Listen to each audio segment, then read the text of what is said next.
এমন একজনের সাথে আমি স্ক্রিন শেয়ার করতে পেরেছি, যার সাথে স্ক্রিন শেয়ার করার আম ইচ্ছা আমার অনেক আগের থেকে, এবং এটা আমার ইচ্ছা খালি না, এটা আমার স্বপ্ন ছিল। ব্যাপারটা আসলে ঈদের তো চিন্তা করে ওইভাবে করিনি। আমার জন্য ভালো পরিচালক, ভালো স্ক্রিপ্ট, ভালো গল্প, মানে পুরো টিমটা আসলে আমার জন্য অনেক ইম্পর্ট্যান্ট। আপনারা সবাই জানেন আমি খুবই চুজ করে কাজ করি।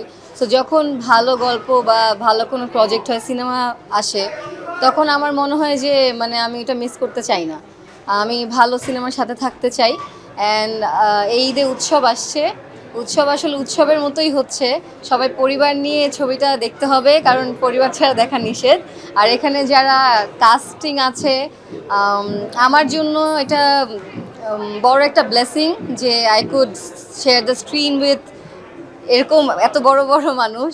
তো আমার মনে হয় যে এটা আমার জন্য বড় একটা এক্সপিরিয়েন্স ছিল, খুবই ওভারওয়েলমিং ছিল। অ্যান্ড আমি বলবো যে সিনিয়র আর্টিস্টদের সাথে কাজ করা আম, খুবই আরামের।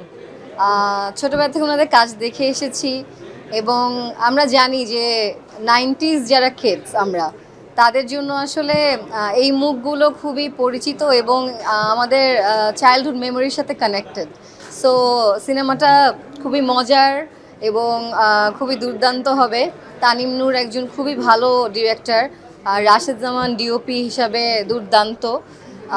সো পুরো গল্প, পুরো টিম, পুরো সিনেমাটাই আসলে এমন একটা সিনেমা আসতে যাচ্ছে যেটা আসলে অনেক বছর আমরা পাই না।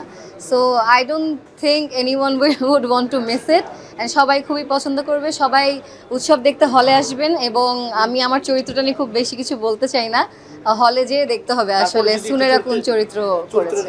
চরিত্রটা আসলে আমার মনে হয় যে আমার চরিত্রটা যদি আমি বলি, আমার সিনগুলোতে সবাই একটু হলেও ইমোশনাল ফিল করবে, হ্যাপি হবে, এতটুকুই বলতে চাই। অ্যান্ড আমি আমার একটা ড্রিম ফুলফিল করতে পেরেছি এই সিনেমাতে কাজ করে, বিকজ এমন একজনের সাথে আমি স্ক্রিন শেয়ার করতে পেরেছি, যার সাথে স্ক্রিন শেয়ার করার আম, ইচ্ছা আমার অনেক আগের থেকে, এবং এটা আমার ইচ্ছা খালি না, এটা আমার স্বপ্ন ছিল।